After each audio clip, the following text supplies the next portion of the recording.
That was one of the most important things from the beginning, like point a lot on the hospitality, what we are doing for our regulars. That was the main focus point. This comes from us working in Michelin star level, so you know to be attentive to details, how important is that. But the other side, like you want to be something that was a bit more chill. So we knew how to put both things together. We always want to have a site, like a bit like the bar in Cheers, where a lot of local regulars know each other.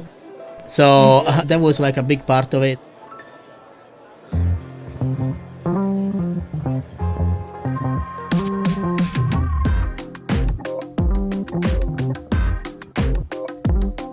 I'm Kevin Rivers, and my friend Carlos Miranda and I are two American expats who spend their days either eating or waiting to eat in our adopted home of Edinburgh. We are on a 10-episode journey to learn the stories behind some of the bars, restaurants, and coffee shops that make up this city's world-class food scene. This is Eating and Waiting to Eat.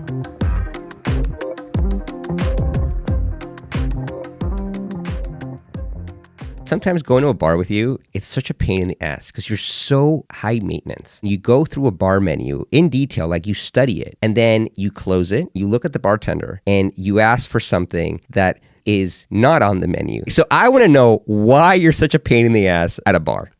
When I go to get a cocktail, I generally go in, I'm in a mood and I want something that vibes with that mood. And I have in my head often like, oh, this is a cocktail that would go well. And part of this too is probably some like father like son stuff, because what you just described, I'm having a little bit of like a, oh my God, I'm turning into my father right now, because he is the exact same way. All while I was growing up, he was always just a like single malt and red wine kind of guy. And when I was in my late 20s, his friend made him a craft cocktail and everything changed for him. He has gone on this journey to learn cocktails, to learn the history of different cocktails, of different spirits, and the art of cocktail making. And in doing that, he's opened my eyes a lot to cocktails. During the pandemic, he started doing this email newsletter called Friday Finally, where every week on Friday, he would send out the newsletter with the cocktail for the week and the recipe for the cocktail and a song to set the mood for the cocktail. And he's been doing it now on Substack. So listeners, if you're at all into cocktails, I highly recommend following the Friday Finally Substack, where you can learn a new cocktail every week and receive a song to set the mood for that cocktail. Give us an example, because I'm fascinated by this. He recently did one that highlighted one of my favorite cocktails, which is the Industry Sour.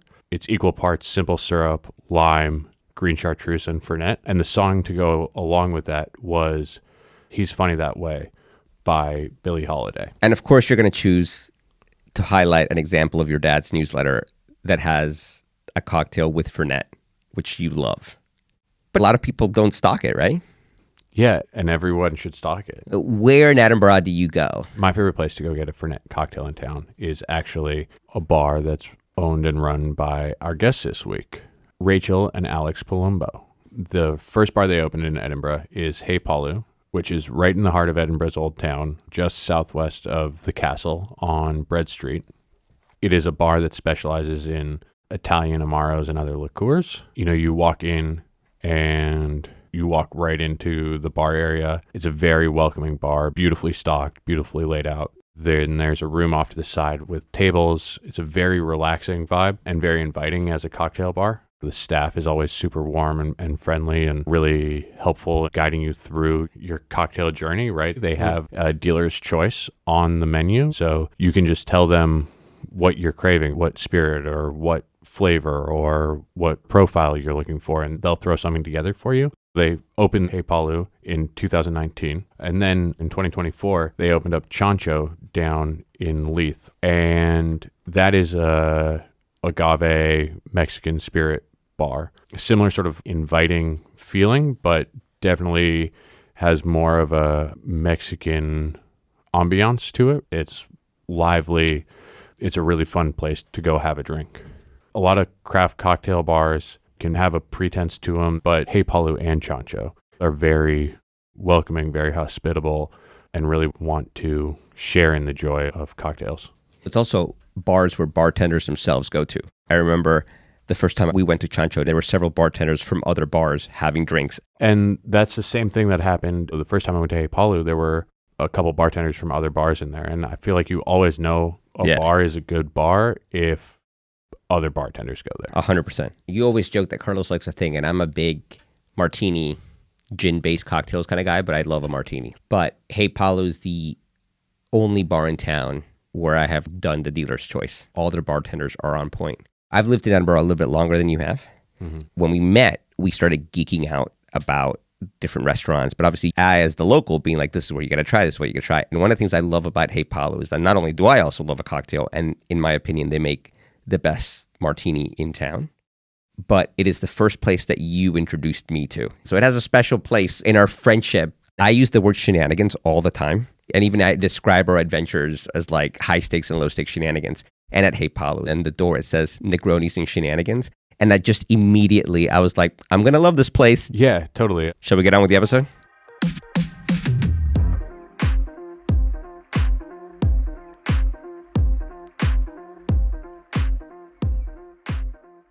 We're really honored to have you guys in. Hey Palu was really the first cocktail bar I fell in love with in Edinburgh when I moved here, and really first place I became a regular. So it's a special episode for me. Thank you. Thank you very much. I appreciate it. And thank you to be here. It's great. Yeah, we're delighted. We're very excited to have you. So wanted to just start off with the good stuff. What's both of your favorite cocktail at the moment? I just always have pretty much the same thing. So I'm a mezcal Tommy's kind of gal. I'm martini. Always gin, lemon coin, and olives on the side. Extra dry, 7-1. That's my... Nice and light. Nice and light, yeah. Nice and light, yeah. I need a couple of those, I'm done. Hey, I'm ashamed to say that I've been to Hey Palu many times now, and 9 times out of 10, it's just a martini. That's like how I am when I go out. I'm like, oh, this menu's lovely. I can see you work really hard on it. I'll just have a margarita, thank you very much. Yeah. My father always drank gin, and so I resisted drinking gin forever. It was just like, no, that's what my father drank. I don't drink that. And one day when I was like 35, I was like, why haven't I been drinking a gin and tonic my entire life? And now it's just gin martinis and gin and tonics. And so, well, since I'm a martini man and you're a martini man, if the bartender says, do you have a special kind of gin that you like? What gin are you saying? You know, I'm very classical, and if I need to have a gin martini, I'll go for a beefeater. Very, very classic. I believe that if some company have been around for 200 plus years, there is a reason. If you're drinking a margarita, you're drinking a martini, what song's playing in the background? God, that's a good question. I would say it depends on the weather. Sure, depends okay. where I am. Okay. You can't go wrong with a bit of Gil Scott Heron in the bottle in the background somewhere. That kind of moody kind of vibe. If it's somewhere... If you're at the Cayman Islands... Come on, it's got to be the Pina Colada song, and you've got to be drinking Pina Colada. What kind of question is this?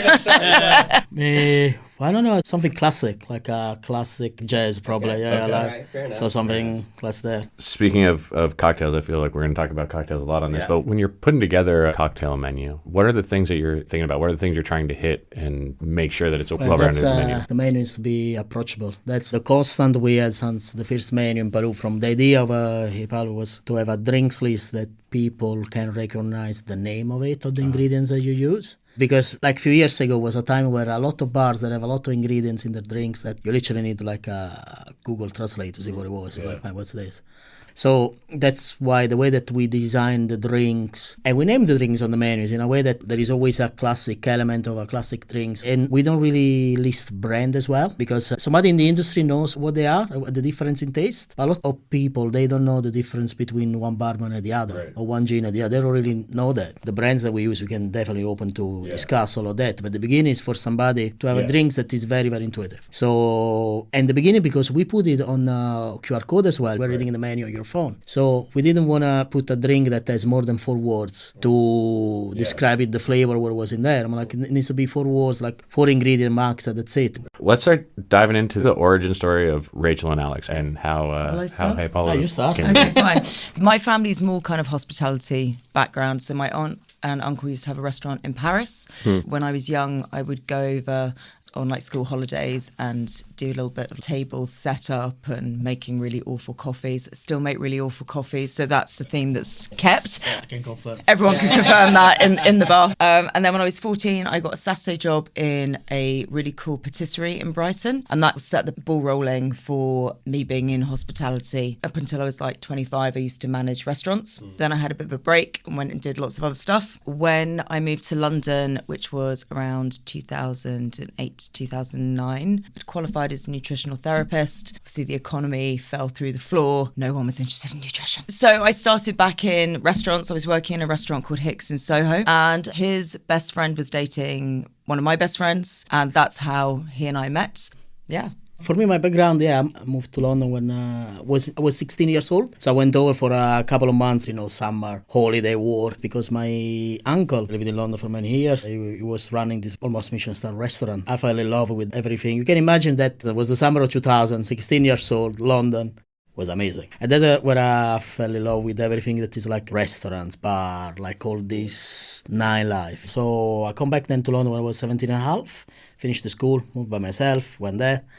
And I always started working in restaurants and bar. I was lucky enough to work want to be in London in the time where there was the proper cocktail revolution. So where the things changed from flavors martini or flavors mojito to what the scene is now. And I was lucky to work always in places that they were of a certain level. So I always loved that, I was like to work like a Michelin stars restaurant. I was very opposite to my experience of working in some really hideous bars. So it was that all the scene in London those days. And we and Rachel met there. We always clicked together, especially for everything that is like the going out, the nightlife that was around us at the time. So like all the drinking, the food. And that's how it started. So when you guys met, did you both have dreams of opening your own establishments?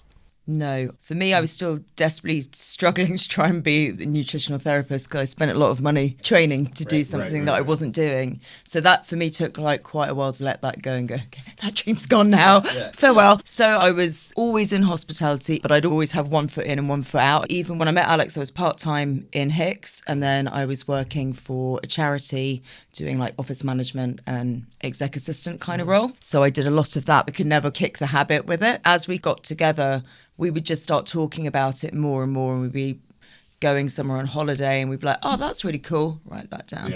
Oh, we really like that, write that. I mean, there's probably about 10 notebooks that we've got of bits of Hey Palu. At the time we were literally on the beach and we were thinking actually about martinis, like how we will serve the martini. We serve these on the side. You want as cold as possible. It needs to be super cold. The Negroni, or the Negroni serve some olives on the side. So that's what the idea of Hey Palu was about. It's a bit of a melting pot of ideas and places that we like, and we wanted to put it together. Yeah, in coming up with the idea for Hey Palu, that was a long time coming, it sounds 7 years, more or less. Because I know Carlos and I both have these pipe dreams of Carlos wants to open a ramen shop, I want to open a taco shop, and it's something we talk about as a dream, but taking that and then actually turning it into a thing. I think it was very fully formed. It was quite different from Chancho because we'd been thinking about it for such a long time. By the time the site came available, it was like, okay, we'd already visualized all of it. And it was just when it was then time to put it into the space, it was a case of how do we slot it all in? We had all of the artwork already. It was just like, okay, click, right, we're going to get that ordered now. It wasn't we need to come out for a concept for the place. It was like, no, we are the concept. We want to do something that is a part of us. That's even the reason why we moved to Edinburgh, though. We were living in Brighton and we came here a couple of days, and you see there was a place where a small independent can still open a bar. So our idea was always to open a place ourselves. So we want to do something in Edinburgh, there is a space, we need to find where, and between when we moved and we opened the bar was a couple of years. But the idea was always there, in the back of the head. So when did it turn from, it would be cool if we did something like this or something, to, we're actually going to do this thing, and now we're just looking for the right spot? It just happened really quickly, actually. So when Alex moved up, he moved up to help do a specific opening, which lo and behold is 47 to 49 Bread Street,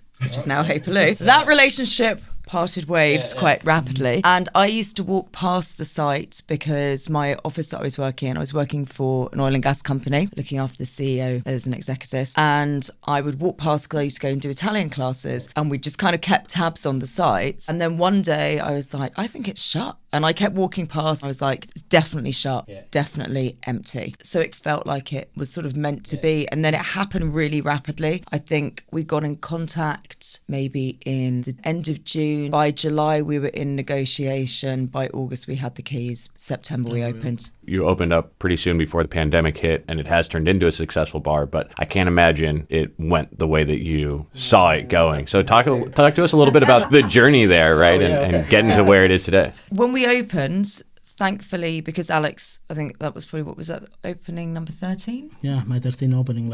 Oh, really? One of the job I was in London before moving around was I done all different opening for a different company. So I will go on a project for 3 months, move on to another opening, do something else 2 months, move on to another opening. So I think that was super helpful because it just meant that when we were budgeting for it, Alex had bizarrely budgeted what happens if nobody walks through the door for 6 months. Wow. And guess what? Did you cause COVID? I caused COVID, yes. Yes.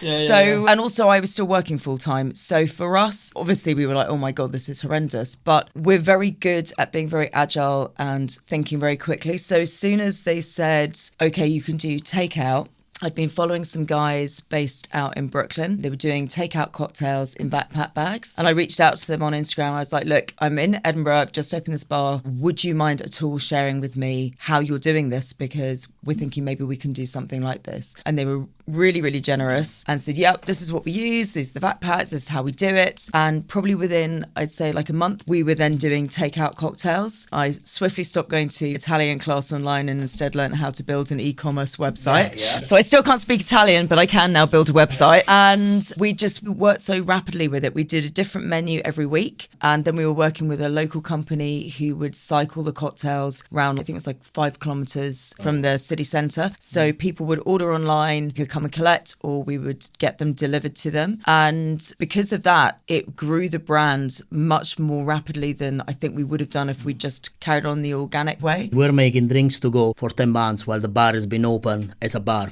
only for 6. Yeah. So there was the moment of like, okay, this is not what we had planned at all. This is very, very weird. Or the other things, like one evening we ordered a pizza delivery to home. And this was during lockdown. And we were doing our drinks on the side. And we saw that this pizza took like almost 2 hours. Or it was with Razzo down in Lee. Yeah. And I'm like, oh, these guys must be busy, but like busy. I'm like, if I can get 5% of their clientele, I'm good. So I got in touch with them. And we, at the end of the day, we went there with 100 cocktails. I'm like, listen, if you sell them, I'll invoice you in a month. If you don't sell them, they don't perish. I'll come and pick them up. Yeah. I'll sell them in the bar to go. It's not a problem. 2 weeks later, he calls and says, can I have 400 more? And then he put them on his website, so they were covering the Liverpool. So it's a platform that's open to everyone with our names and where we come from. So they gave us a big push as well to be known in the city. And we had on the card that you'd get with it how to obviously make your drink, and then a QR code to our playlists. So they were having that kind of music cocktail experience. There was the coasters, the music, to do something a bit more. So I think people had a good idea of what to expect from Hey Palu, even if they hadn't actually come to drink in the bar. They were already kind of understanding what the bar was about. So when we were able to reopen, we suddenly had this amazing, great following of regulars who never stepped foot in the bar. Yeah, it was so weird. Yeah, you talked about the idea for Hey Palu was so long in the making, and then it opens, and you basically have to create an entirely new bar. But that was even the reason why of the budgeting for if nobody comes in, because when I used to do the opening for other bars was for company that they had millions behind. So they had a lot of cash behind that. If it doesn't work, it's fine. This was all of our money, so we're like, it kind of really needs to work. We got one shot at this. It's not like, oh, we close it. Yeah, it's all right. Try another one in 6 months. No, it's like, that's it. It needs to work one way or the other. So that was like, oh, let's see, worst case scenario. How long can we push it with what we got? And all of the things. Like we started, which we had even an extra business partner. It was in 3 of us. Probably to be safe on that point of view. Actually, we didn't work out then after COVID. So we left just me and Rach. So it was even these things of we had to buy out a third of the business after a year and a half, which 10 months plus the business has been closed. So you find yourself in a point like, okay, now it really needs to work. I think we had all of the challenges early on, which some people would find really difficult.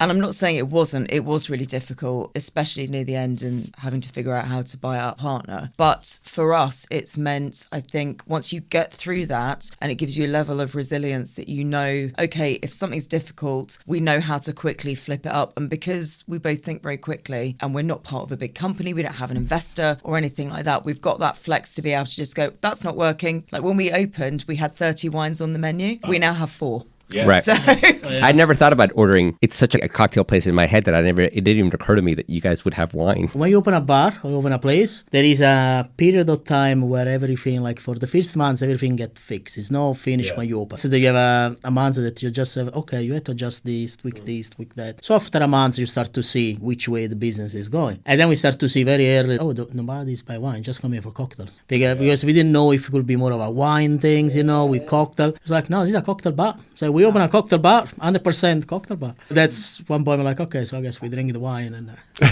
So talking about the concept for Hey Palu, one of the things that I really love about both Hey Palu and Chancho is you go in and the level of hospitality that the entire staff has, whether you're in the industry, whether you're a regular, whether it's your first time having a cocktail, it's a place where you always feel welcome. It always feels like the staff really is invested in you having a good time. And so clearly it's so prevalent that it has to be something that you guys really think about. And so I was wondering where that idea of hospitality came from and what you do to maintain that in your establishments. That was one of the most important things from the beginning, like point a lot on the hospitality, what we are doing for our regulars. That was the main focus point. This comes from us working in Michelin star level, so you know to be attend to details, how important is that. But the other side, like you want to be something that was a bit more chill. So we knew how to put both things together. We always want to have a site, like a bit like the bar in Cheers, where a lot of local regulars know each other. So that was like a big part of it. And in fact, our regulars, they have a little plaques with the name on it. It was Rachel's idea to do as a thank you to all the people that support us. And then, there were a few places where we've been like in the past, like, oh, the service here is great. And this from big restaurant to our local pubs where we used to live in London, that the service there was amazing. We were like, oh, there are a lot of little things that really we appreciate on that. If you really want a drink, you can have a drink everywhere. You don't even need to leave your house to have a drink. So the idea is like the drink, they need to be good, yes, but it's more like what the people take home with them after the drink that will make the difference. One of the reasons you love to go to a place is because of how well you're taken care of. To your point, Alex, you could make a martini at home, but why am I going to go out of my house or go somewhere else? There has to be something special in it. You guys provide like such a welcoming atmosphere, you know, and peanuts.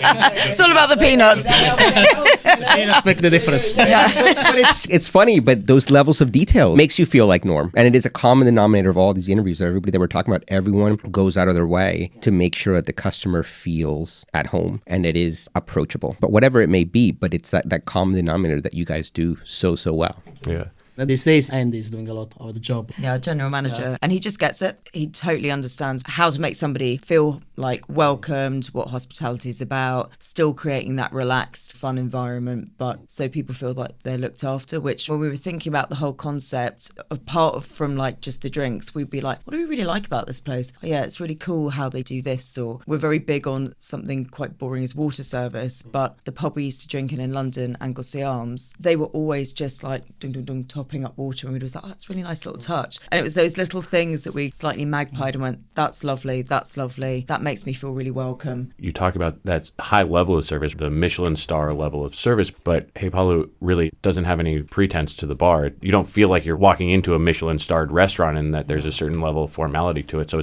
it's really interesting to see that level of service at a really approachable establishment. The attention to details without the formality of it. Yeah. So that's what we try to do. We try to tell the staff, just be yourself, because that's the main part why we hire somebody most of the time actually at the moment. It's not much as the knowledge of what they do, it's more on personality. Like how do they present themselves, because we can train you to make the best drink out there. Yeah. But if you're not a people person, man, that's gonna be very hard in an environment where he's face to face with the customers. So that is one of the things, because the people that are in there working, that's what will make the difference, especially in the long run. And it's also making sure that they all work together really well as a unit, because like we've both had experiences where you're working in some places and you're the one that's doing the heavy lifting, and that's exhausting. So for us, when we hire anybody new, we're very much like, we think they could be good because of this. What do the team think? Are they going to fit in? Because if they say no, then we'll be very inclined to say, okay, well, then they're not right fit, because we want everybody to be able to enjoy working with each other and everyone have the same end goal. You guys have had a ton of success. You have a huge following here in Edinburgh. You guys have won a ton of awards. What has been the part of the success that you're the most proud of?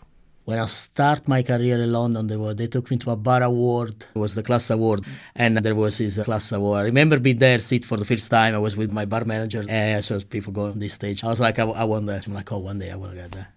That was one thing in my mind, say I wanna get that particular award. Yeah, when we got the class award, that was like that was the one that really meant something for me. Yeah, that's awesome. That yeah. And I think for me, it's probably become more that sort of realization where I've met people. Like last year, I was in Mexico and I was chatting to some people at the bar, and I was like, "Oh yeah, I'm from Edinburgh," and they're like, "Oh cool, we're in Edinburgh." I said, "Oh yeah, I own Hey Palu," and like, "Oh my god, we love your bar," and that was like, this is really cool. Yeah. Like I'm speaking to people on the other side of the world who know about my bar. That's pretty awesome. That's amazing. Yeah.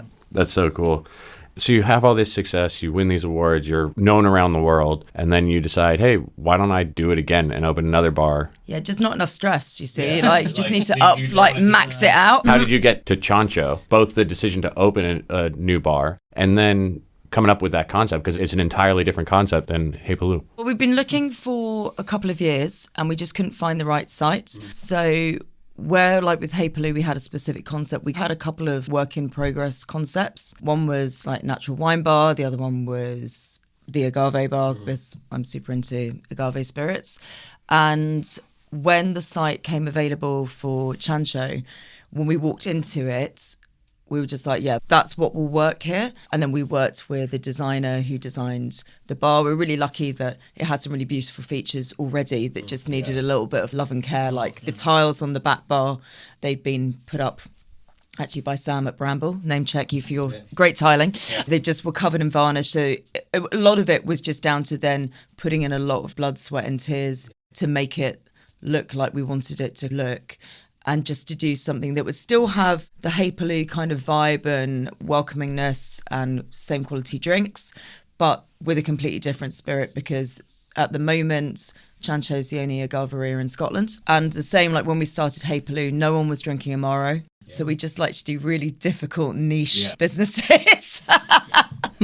So what was it about Amaro and Agave that you were like, these are things that need to be featured? People don't know these things. We want people to know them. For the Amaro and Palu, we had a small collection when we opened. We had like, I don't know, 12 bottles maybe. And then I sneakily ordered an extra bottle every week until when they start to realize we have 35 bottles behind the bar when this happened. So it was just my passion and my love for Amaro. For many reasons. It reminds a lot of my grandfather as well, that at home always at the end of the meal we used to have a bottle of particular Amaro, like to pour a drink. So I slowly started ordering like one more. Like, oh, this is cool, we can order this. Oh, this is cool, we can order this. And then you were like, we need to start pushing this. And they were like, yeah, we have a lot now. We have to do something. So the idea of the Italian liquid of the Amaro was always there, but we are just a smaller. At one point, there was the point where it's like, if you really want to do this, let's just go for it. So we start to import Amaro from Italy, and we start to have all like a biggest collection. We got like more than 75 labels behind the bar.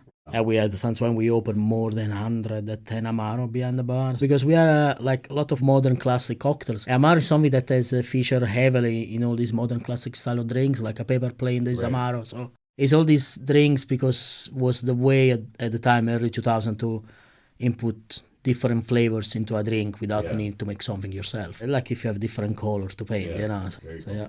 And actually, it's been quite interesting because I've always been into agave spirits, more kind of tequila. And then in the last year, they always say, you don't find mezcal, mezcal finds you. And now I'm obsessed. And once I've started that kind of journey of trying different things, there is a real synergy between mezcal and single malt whiskey, because of a lot of the flavor profiles, a lot of the way that they're distilled is very similar. So actually, like sharing that with Scottish people is really easy because you understand what the flavor profile is going to be of like an Ardbeg.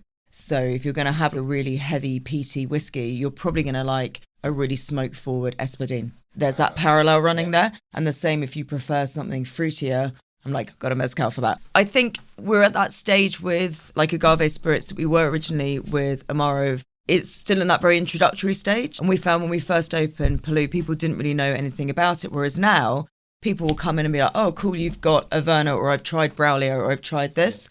I mean, we've only been open a year at Chancho, but there are people who will be like, oh, cool, I've had this. Do you have something similar, or have you got that one? And because we rotate the bottles, so it's slightly different. We have much smaller amount of bottles than we have at Hey Palu, but it means that we're a one out, one in kind of deals. Because it's a smaller, more neighbourhood kind of bar. If you come regularly and you say, oh, right, last time I had this beautiful Madre Quiche, and I'll be like, oh, that's done now, but try this one. So you're constantly offering something different and new each time, which keeps it exciting. And it sounds like from what you're saying, you've seen a good amount of converts within the city of people pushing their horizons, trying different things. And slowly. Although tequila is really popular in the UK and mezcal is slowly catching up, I think, unfortunately, we're very much a nation of terrible tequila drinkers. So it's kind of reintroducing people that it's not going to make you pull that kind of face. And actually, it can be a really enjoyable spirit. And once you get over that hurdle, then it's quite easy to then be like, right, okay, now let's take you on a little journey. And that's why we have 6 different agave flights at the moment. Yeah. So it's a nice way to help people understand more about the spirits and really start to enjoy it and have it as something they want to actively drink. I was in Chancho a couple of weeks ago and had one of the flights of the ones that are not the mezcals and the tequilas. Oh, with right? the Bacanora and the Raicilla and the Soto. And it was cool to see what else agave can be. So you have your Amaro bar, you have your agave bar. If you were opening another one, what spirit would it be? Bourbon. That's why the next time you go to Palu, check the collection of bourbons. Okay. There are some really rare and like few bottles we took with us when we went to New York last time. It was like, yeah, this comes with me that you cannot find here. Be a big fan of bourbon. So the idea is to do a proper old school bar with a massive bourbon collection. That's fabulous. Well, next time I'm at the bar, I'll make sure to like look at the bourbon collection and be like, I'll have a martini. Probably yes. But when you do open up the bourbon bar, he'll have a martini there. I'm gonna have a martini just for you, don't worry. And a bourbon sidecar. He's just like, it's fine. Are there peanuts? Like. And so going back to Chancho for a second, you've been open a year now. What are some of the things that have come up that weren't expected and some of the challenges that you had this time around in opening? It's been really different. Thankfully, we haven't had a pandemic, so that's been really nice. But it's kind of felt like... Alex is planning. He's planning the next one. Yeah. It's felt actually completely different because it's kind of like opening your first bar again, because we had that massive hiatus in the middle. We've never really had that experience of opening and then just kind of slowly growing the business. Leeds are very different neighbourhoods because at the moment you're not getting huge amounts of tourism, whereas we do at Hey Palu. So it is very much more neighbourhoods. And I think at the moment, hospitality across the board, people are finding it really difficult because everything's so expensive, products are so expensive, people don't have the same kind of disposable income that they had even like post-lockdown. So I'd say it's probably been a slower start. But I mean, we also had really fun things like when we started to put the new bar in, all of the floor fell in behind the bar. So that was an interesting thing we'd not had to deal with before. So we had a lot more interior challenges from that perspective starting up. And when we opened, Alex and I ended up being in the business more than we had initially hoped to be. And when you're a business owner, it's really important to be there. I think one of the reasons Hey Palu works so well is because we put in so much hard work to begin with. Like we were there all the time.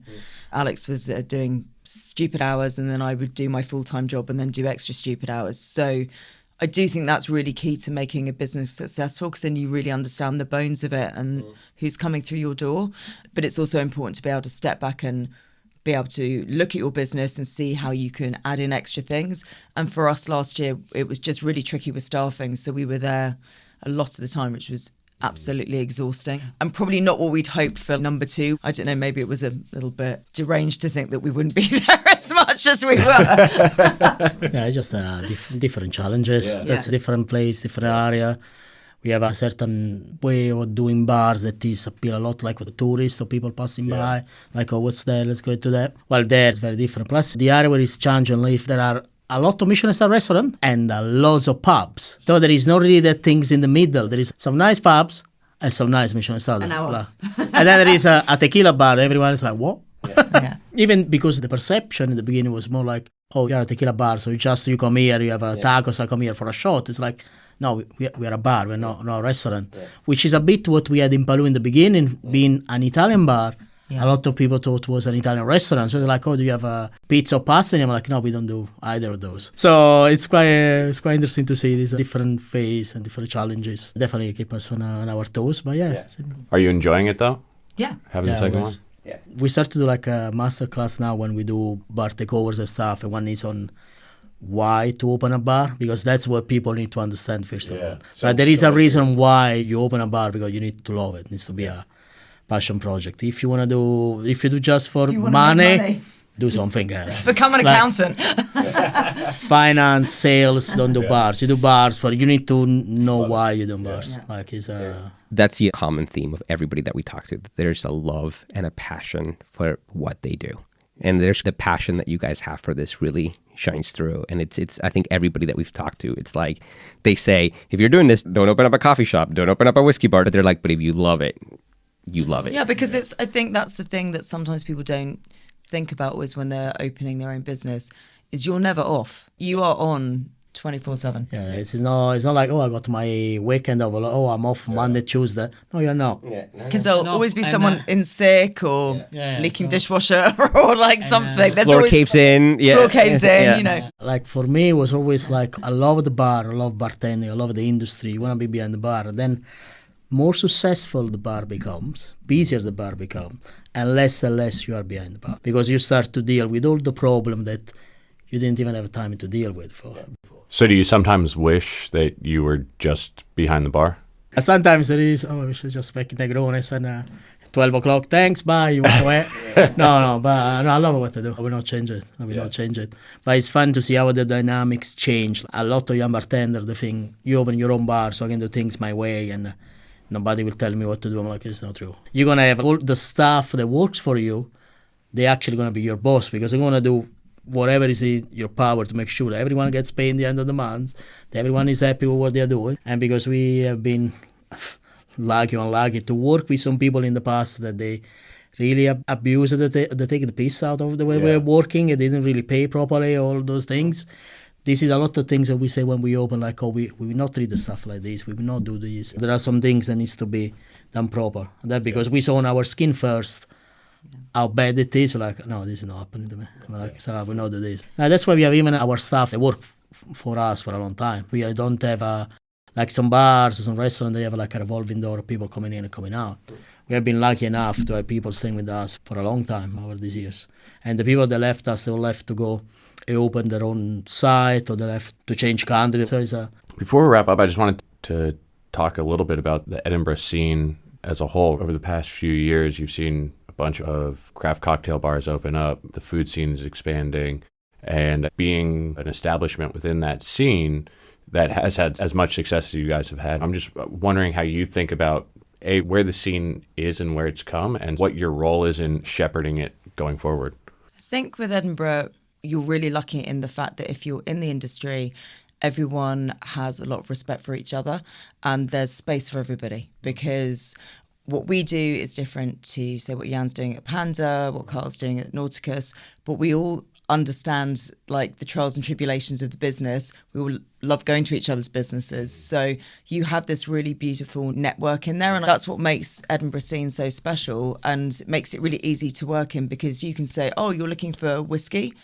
I've been to Last Word, that bar's amazing. It doesn't feel like you're competing against each other. And because we're not London and it is Edinburgh, what's good for one person is good for the other people. And I think if you're not thinking about it in that way, you're thinking about it wrong because the more people that come, the more people that see Edinburgh as this hub of amazing food and drink places, the better it is for everybody. So I think that's what's really amazing up here. And the fact that seeing more and more people who are independent opening, like, you know, Ardfern opened last year, it's amazing. What an amazing place that you can go to and get, like, from breakfast through to dinner, amazing wines, everything's fantastic. And to be able to say, oh, that's actually near us, or they can say, oh, you want to go and have a cocktail, we can come to there. Yeah, I just think everyone's very generous and open with that. And that's quite unique to Edinburgh, I think, or Scottish people per se. Yeah, I think that's really true. Like you go into any bar or restaurant in town and they'll tell you where else you should be going. And they're very much, it's very much a rising tide raises all ships. You don't get that, like,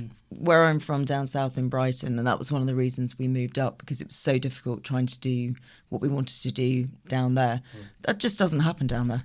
You know, it's very much guarded of this is mine and why do you want to know kind of attitude. In my experience, it's always been the complete opposite. So to see that on the flip side and see actually that it can be beneficial for everybody is, I think, really cool. For this, we got like cards as well that say with the bars and the restaurant that we love the most that we give like when to tourists when they come.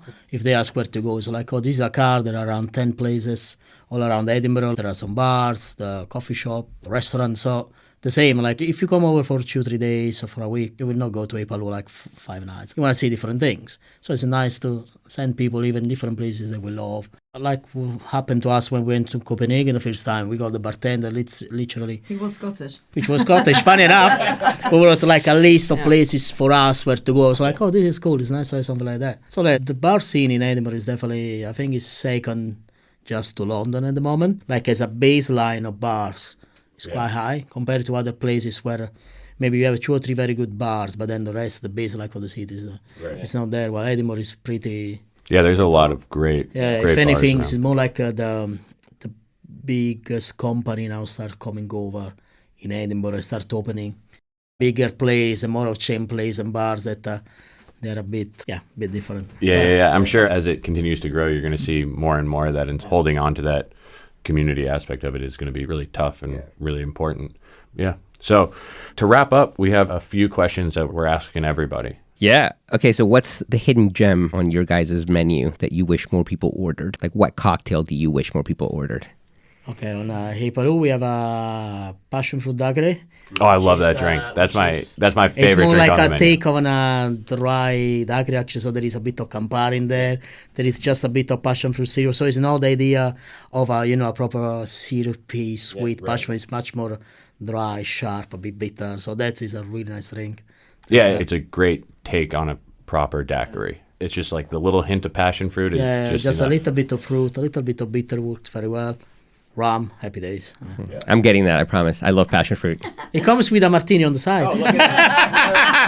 Amazing. And then at Chancho, I would say it's our Sotol daiquiri. Weird, we've just both picked daiquiris, actually. Yeah. But you have to come to the bar so I can tell you all about Sotol. I'm not going to give it all away now, but it's delicious. There's a mezcal for that. There's a mezcal for that. Or a Sotol for that. That's amazing. All right, going back to those recommendations in Edinburgh. When a friend comes to visit Edinburgh, what restaurant are you taking them to? Palmerston. Yeah, that's one of my top 3 favorite restaurants. And if actually, Palmerston number 1, if you want to go for an amazing brunch, chorito. Their chilaquiles are like phenomenal. Awesome. Interesting. Okay. Favorite cocktail in Edinburgh that's not at one of your guys' bars? We don't drink a lot of cocktails in Edinburgh out. Yeah. We tend to go more for wines, so 0-0. Oh, okay. Okay. It's, Up one the south bar, side, yeah. yeah. But otherwise, if really into the feel of one cocktail, we go to Oxford. I usually have a martini in Oxford. There you go. Yeah, There you their go. freezer martini there is pretty So banging. that is, if I had to pick a bar to go for a drink, is They used to do an amazing freezer Gibson, which I've just not gotten over the fact that they've taken off the menu. If you're listening still. All right, and last question. Rice, bread, pasta. You can only have one for the rest of your life. What are you picking? I'm Italian. You're seriously asking me this question, mate. It's pasta over and over. I figured I knew you. How good would it have been if you were like bread? Just bread. Yeah. Yeah, pasta over and over. It's really difficult because I'm not that fussed about any of them. I'm like, broccoli. Oh, yeah, the nutritionist. Like, none. These are terrible for you. Maybe pasta. We live together, so yes. Yes. So it's all you're getting anyways. That's what's happening. Awesome. Well, Rachel, Alex, thank you both so much for coming on. It's really been a pleasure getting to hear more of your story and chat with you. Likewise. Thank you so much. It's Likewise. been really Thank you fun. very much, yes. Thank you. It's been great.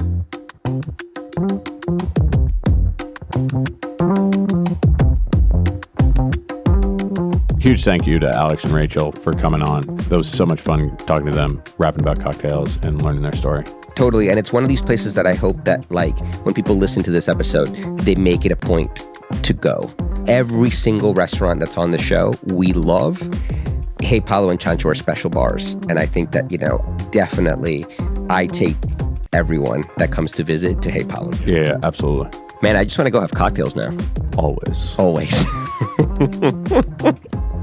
I want 2 martinis and the dealer's choice. How's that? After speaking with them, I realized that I really want to branch out into the Amaro world. Next time I go to Hey Palu, I'm getting the Amaro flavor. Okay, you say that, but last time we went to Hey Palu, which wasn't that long ago, we had several drinks, and before we left, they were like, how about a little Amaro? And we both said yes, because peer pressure, and it was delicious. It was delicious. Amazing. We need to drink more We Amaro. need to drink more Amaro. So good. All right, so who are we talking to next? Oh, dude, this one's really special just because this one means a lot to my family, but particularly my kids. We are going to hear from Ashley, who is going to tell us all about the story behind the Edinburgh institution and kind of legend that is Mimi's Bakehouse. It is just a wonderful episode, but we also touch on the backstory and what it took to get Mimi's off the ground. It's an amazing story. But the conversation also turns and talks about like what is happening in like the Edinburgh food scene and what are the real headwinds facing small businesses. And it is one of the most fascinating, entertaining, of course, but really I felt like I walked away learning, like I know more now than I did before we spoke with Ashley. and it was amazing. Yeah, I think that's right. I think one of the pieces of feedback that we've gotten a lot from listeners is they really like hearing those behind the scenes stories of what it takes to run and operate a restaurant and what are the challenges that restaurants face in this day and age. And I really think that Ashley was so forthcoming and so willing to share that stuff that it's really a great listen in that regard. 100%. All right, listeners, thank you as always, and we'll catch you around next time.